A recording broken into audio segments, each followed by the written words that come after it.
And man, I'm excited about today's word. I wanted to talk to you guys about fear today. And one of the things, well, I guess I started out like this. Have you ever had to follow a great leader?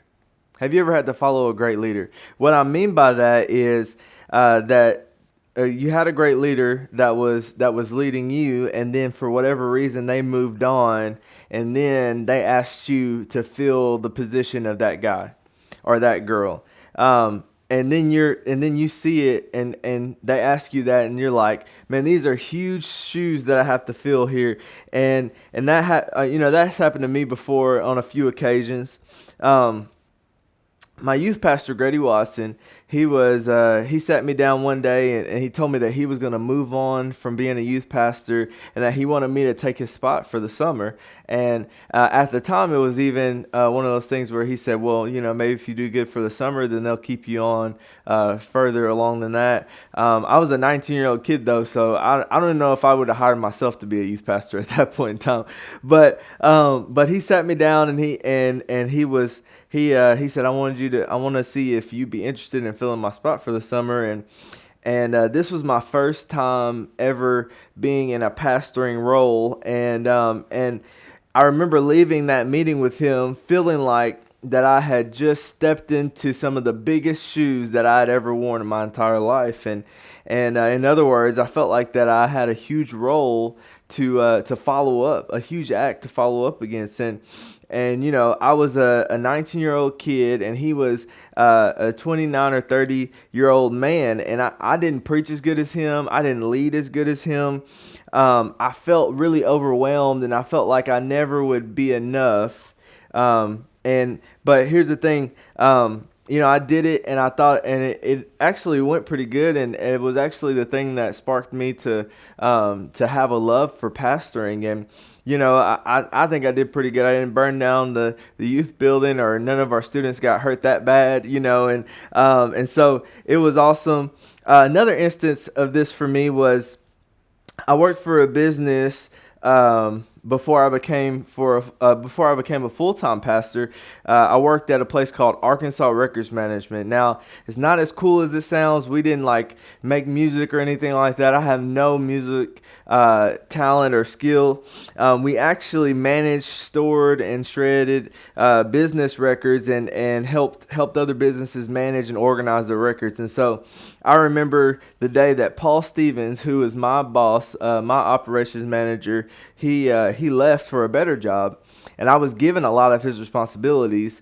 And again, I remember feeling that like I had an incredible burden that I had to make up, and that I had to fill in that role. And I didn't think I would measure up. I didn't think that I would have what I needed to do the job. I was afraid that I was going to mess up something that somebody had built up so well. And the basis of it is, I never felt like I would measure up, and I felt like that in many other instances as well. But maybe you can relate. Maybe you can relate to that. If for you, maybe it's a small thing like being asked to pray in front of people. You think like, man, I can't do that. I can't pray in front of people. Normally it's the more spiritual people in the group that prays, and it's funny to me because I like whenever I'm at a function or that needs prayer or whatever, we're about to have dinner. I like to try and call on somebody before they ask me, because 95% of the time, it's always the pastor in the house or the pastor in the room that gets asked to pray. And but here's the thing: is prayer isn't just for pastors. Prayer is for everybody. And so why do you get nervous when you pray in front of people? It's because you don't want to mess up. What if you call Jesus baby Jesus, or what if you say God food the bless instead of God bless the food? It's okay. I want to let you know it's okay if you mess up, and or maybe it's something bigger like marriage. Maybe you had a friend, or for me, I had a friend that he got cold feet right around the time he was about to have his wedding, and I asked him what was going on, and he told me the story about how his now wife, her dad was just such a good provider for his wife, and he was so afraid that he would never measure up, that he would never be able to provide the same way that her dad did, and that he would have big shoes to fill, and that he was afraid that he would mess up.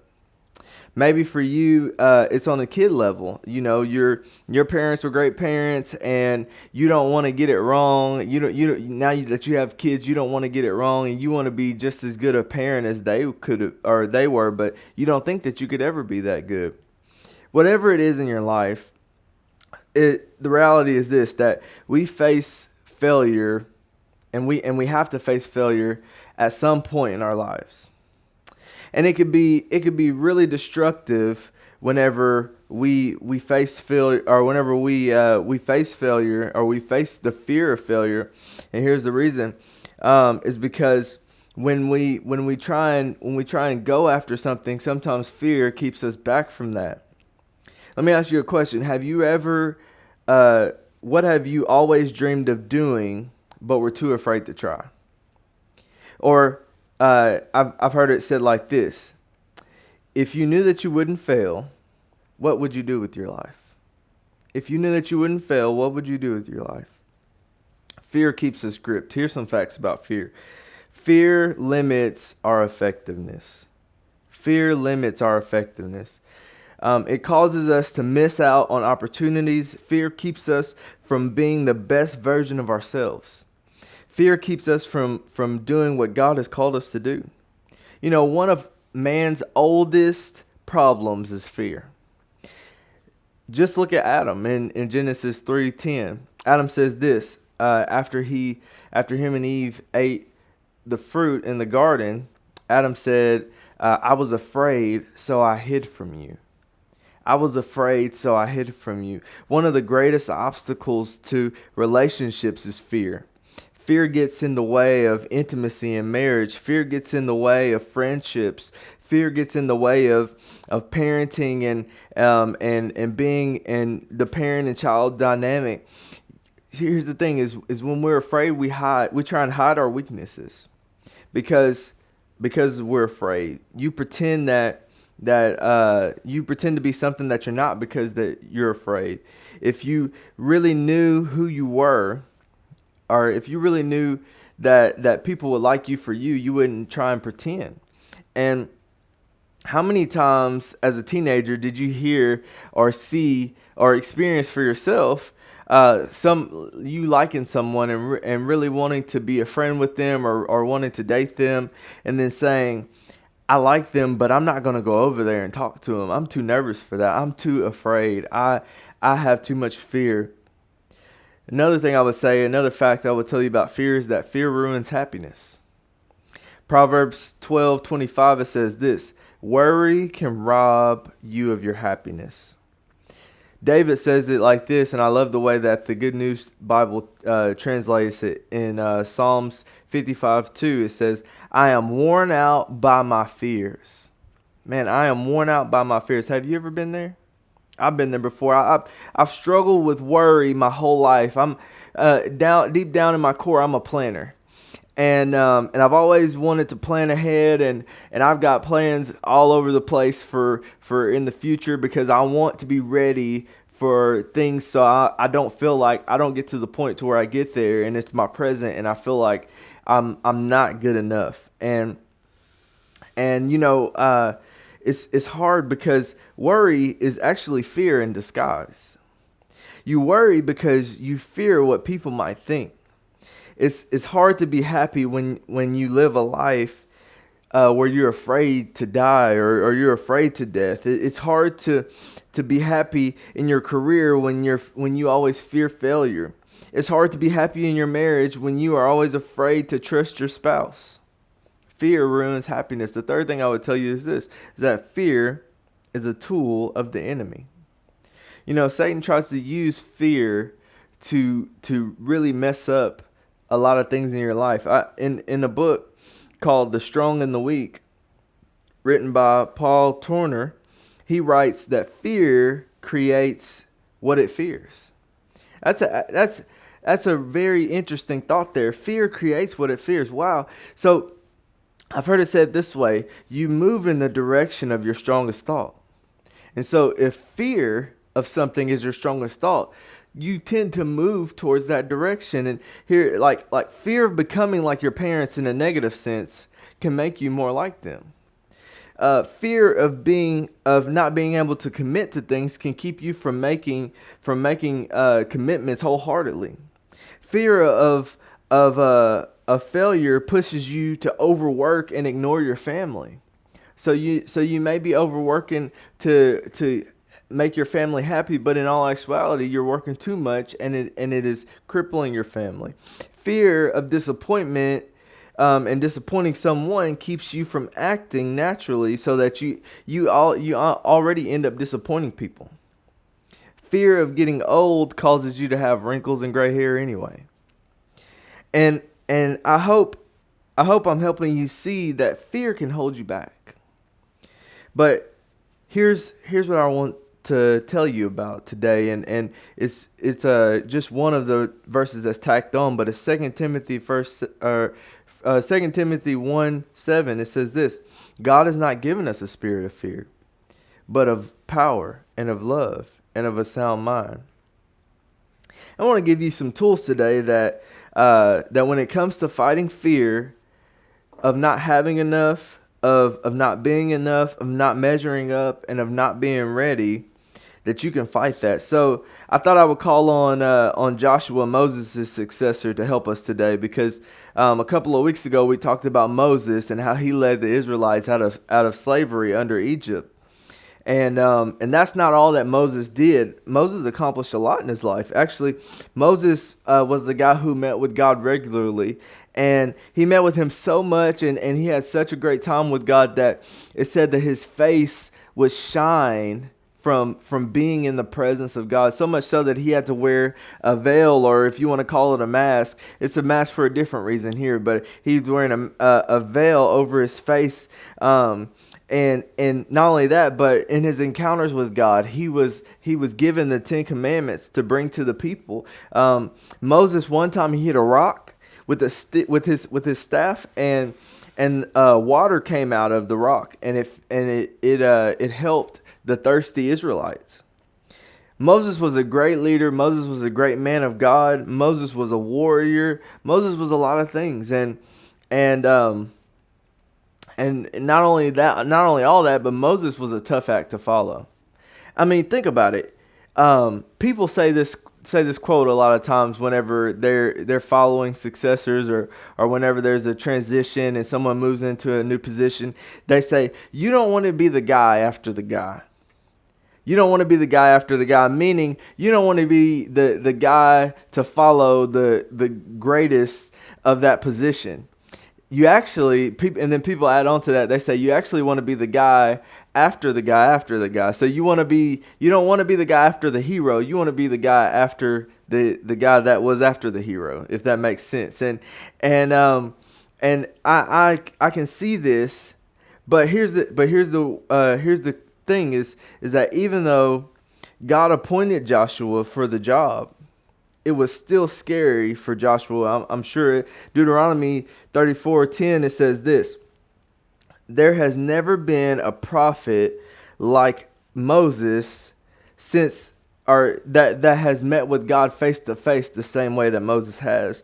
And then you skip down to verse 12. It says, for no one has ever shown the mighty power or performed the awesome deeds Moses did in the sight of all of Israel. And another verse says this, that Moses was 120 years old when he died, yet his eyes were not weak, nor his strength was gone. Wow. So it'd be one thing if Moses had led past his time, or if he was washed up, or if he was an out-of-date leader, but he wasn't. Moses died in his prime. He was still sharp. he may have been old, but he was still growing and evolving as a leader. Moses was still a great leader. He was still a strong leader. And then he died, and God called on Joshua.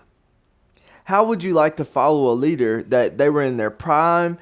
People were following them. Things were getting done. They were making it to where they needed to be. And then all of a sudden they died. And now you have to take up the mantle of being the leader of these people. No wonder why Joshua was nervous. No wonder how in the world is he supposed to follow all of that? All of that Moses was 120-year-old man being strong and a great leader, a man of God, this wise man that did this great feat of leading these people out of slavery. And I wonder how many times did Joshua hear things like this? Man, I'm sure going to miss that Moses. He was the one who heard from God. He was the one who had the plan. He had so much wisdom. He was such a strong warrior. Moses this and Moses that. And God did. And here's the thing. People do that with the intentions of trying to honor the leader. But they can sometimes make the new or the next leader feel like they can never measure up. And not to mention that this was Joshua's leader too. Moses taught Joshua everything that he knows. And here's the thing is, Moses probably was struggling with the loss of somebody that he loved and that he followed for so many years. But he was also probably struggling with the thought of Moses taught, he probably was thinking like this, Moses taught me everything that I know. But I wonder if Moses taught me everything that he knows. I wonder if Moses taught me the things. I mean, Joshua's fear was clear. He didn't know if he was good enough. He didn't know if he was strong enough. He didn't know if he was ready. But God knew that. God knew that, and he speaks to Joshua, and we find what he says to him in Joshua 1, and I love this. He starts out by saying this. He says, Moses, he's talking to Joshua, and he says, Moses, my servant, he's dead. And that's kind of harsh, that's kind of but it's reality on when he's talking to him. And then he goes, now then, you and all these people get ready to cross the Jordan River into the land that I'm about to give you to the Israelites. So what is God saying here? God is saying to Joshua, hey, I know this isn't going your way, or I know that you didn't, or that you didn't think it was going to go this way, and that you're scared. But I still have a plan for you. I still have a plan for you. Man, if that's not a word for 2020, I don't know what is. I know you fear sickness, but I still have a plan for you. I know that you fear things getting worse this year, but I still have a plan for you.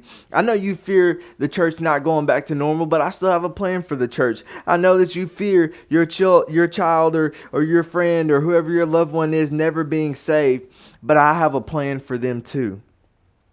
See, here's the principle is your fear does not negate God's plan. Your fear does not negate God's plan. You may fear, but God still has a plan. You may have something on the inside of you that is pushing you to fear or to worry, but that does not change the thoughts and the plans that God has for you. See, Joshua was afraid, but God had a plan. Joshua had fear, but God had a promise. And our promise today is found in Deuteronomy 31:6. I love this. It says, be strong and courageous. Do not be terrified and do not be discouraged, for the Lord your God will be with you wherever you go. Man, just the first 4 words of that mean so much to me in so many ways. Be strong and courageous. Last week we talked about how if you're running on empty, the Lord can give you strength, and how he can give you strength. But this week, I want to encourage you with a different thought, that God has already placed strength in you. God has already placed the strength on the inside of you. The first word of that promise encourages me. It says to be. I love that. I love that God told Joshua to be. He didn't say to act strong and courageous. He didn't say to pretend to be strong and courageous. He didn't say fake it till you make it. No, he said be strong and be courageous. See, God can renew your strength when you feel empty, but he also wanted Joshua to know that you have strength and courage on the inside of you. I love that because here's the thing is you're right. You're right, Joshua. Moses was a great warrior. But weren't you at those fights that Moses was at? You're right. You're right, Joshua. Moses was courageous. But weren't you leading with him in those adventures that you guys had? Weren't you at the forefront of these things? You're right, Joshua. Moses did hear from God, but you can hear from God too. And I think I love this statement so much because God isn't saying to be stronger or more courageous. No, God was asking Joshua to be, he wasn't asking him to be more. He was just asking him just to be. And I think it's a trap when we think that we have to be more than who we are in order to be who God wants us to be. In order for us to be who God wants us to be, we feel like we have to be extraordinary. But God says that if you take care of being, I'll take care of the rest. In other words, if God's saying, if you take care of the ordinary, I'll take care of the extra. So here's some examples. Nobody asked you to be supermom. Nobody asked you to be the perfect picture of whoever you think is the greatest mom in the world. God just asked you to be mom. Nobody asked you to be the greatest husband in the world. God, it's not a competition. God just asked you to love your wife like Christ loved the church. He's asking you to be the standard of what he's asking you to follow what the standard of being a husband is. God didn't ask you to be smart enough to solve all of the world's problems. He told us to love our neighbor as ourselves. He told us to be faithful in the small things. Don't grow weary in doing good things. He told us those things. God didn't tell Joshua to be Superman. He isn't Superman, he's Joshua. And so Joshua is strong and he is courageous. So just be that. And I'm driving home this point because I don't want you to get into the trap of thinking that you can't do something, whatever it is for you, whatever the thing is that fear is holding you back from. Well, Pastor Quay, how do I know that it's enough? How do I know that just being the things that God just called me to be is enough? How do I know that? How do I trust in that?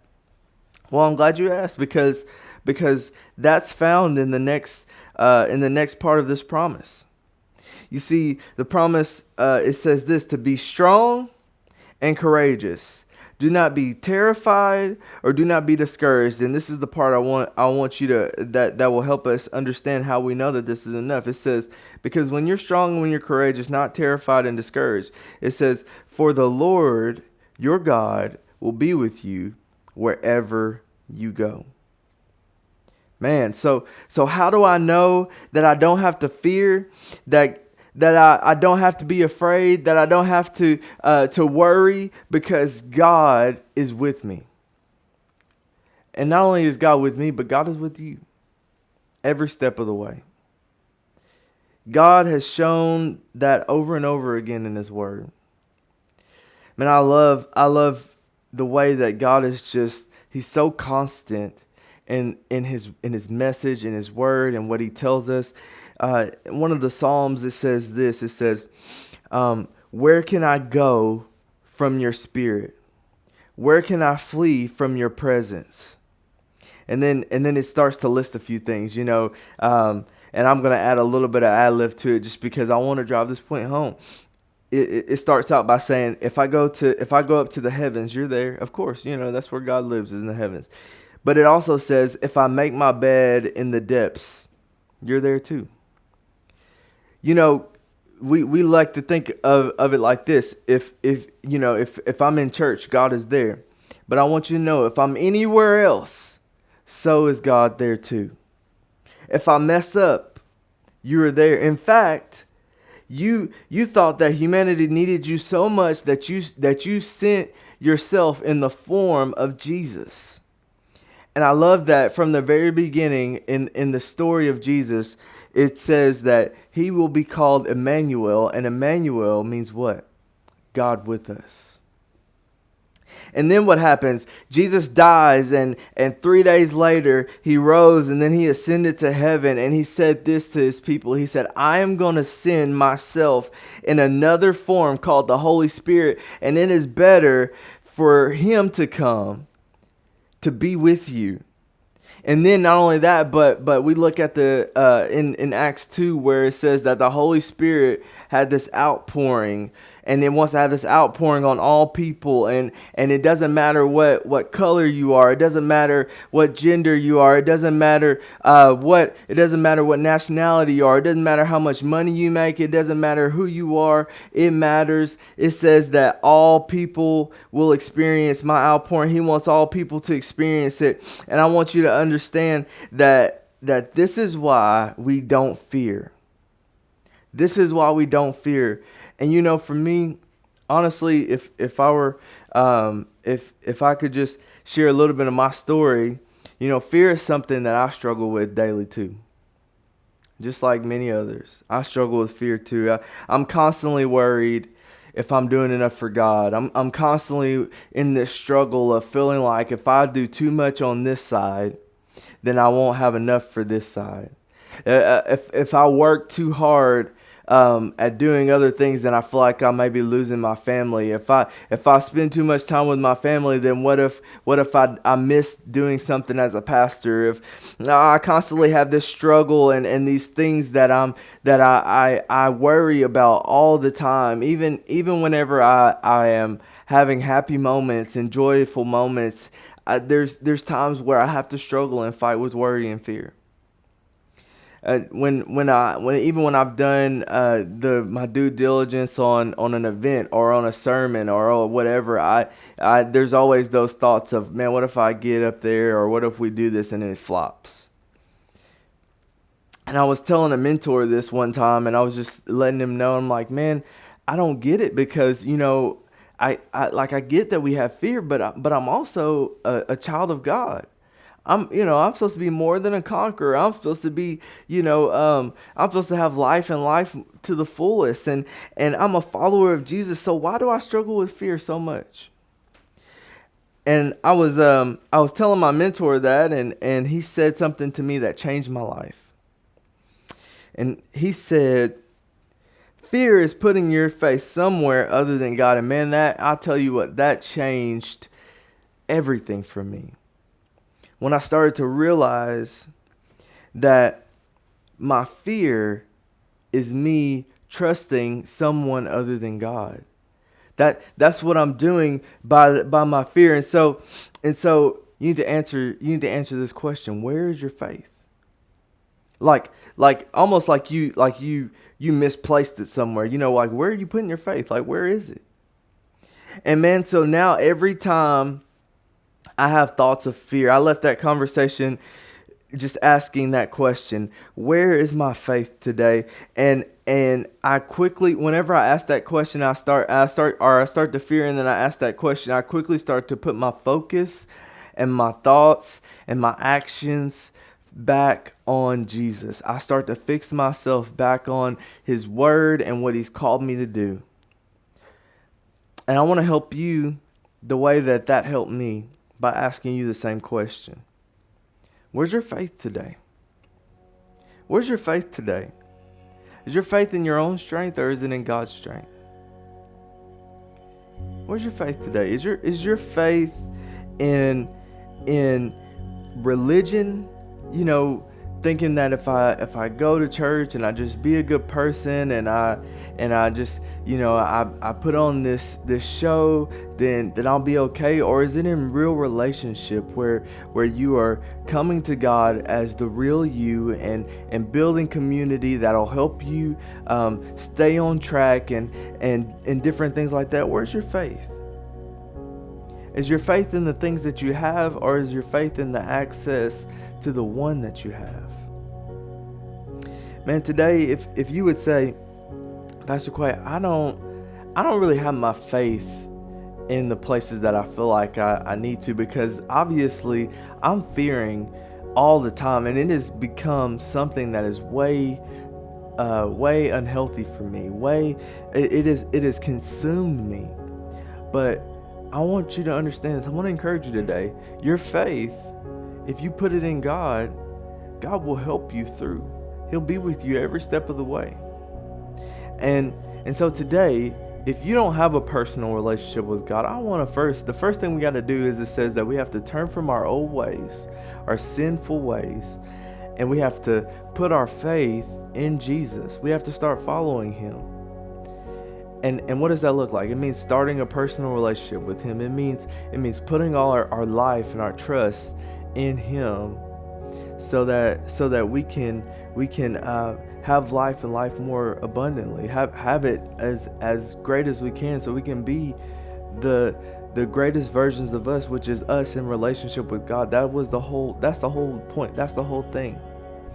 And so today, if you say, I need a new relationship, I need to start a new relationship with God, I want to pray with you right now. God, help us to know you the way that you have called us to know you. God, help the people that are watching today to understand that a relationship with you isn't something that we earn, something that we deserve, something that we buy. God, it's something that your Son Jesus died on the cross and rose again so that we could have freely. It's a gift to be in a relationship with you. So help us today to turn from every one of our past mistakes, every one of the things that is causing us to fear, that's causing us to worry, and help us to find our hope in you. God, I thank you for every person in this that's on this stream today that would just say that today is the day that I'm deciding I'm starting a relationship with you. God, we know that you're celebrating in heaven, and we say amen in celebration right here, right now. Man, I am so proud of you if you start a relationship with God today. And here's a couple of things I would encourage you to do. This is not a walk this is a decision that you had to make on your own, but this is not a walk that you have to do on your own. And so that's what Hope Church is here for. That's why we continue to put out these messages, so that you can hear them. A couple of things that we want to do is we want you first to come in and let us know that you made this decision, that you're going to decide to walk with Jesus, that you're going to do this thing and you're going to try it out. And with that, what we want to do is we want to help you learn how to read your Bible. We want to help you be in community, learn how to worship God, and then we want to put you in places and positions that you can serve and help others to hear the same message, help others to find the same freedom from fear and from worry. And so, guys, if that's you, we would love for you to contact us and let us know. Man, guys, thank you so much for tuning in today. I don't want you to get off just yet. I want you to tune into Pastor Rod. He's going to share with us today our monthly missions offering, and I'm going to let that happen. But I want to just tell you, have a blessed week. We love you, and we can't wait to see you till next time.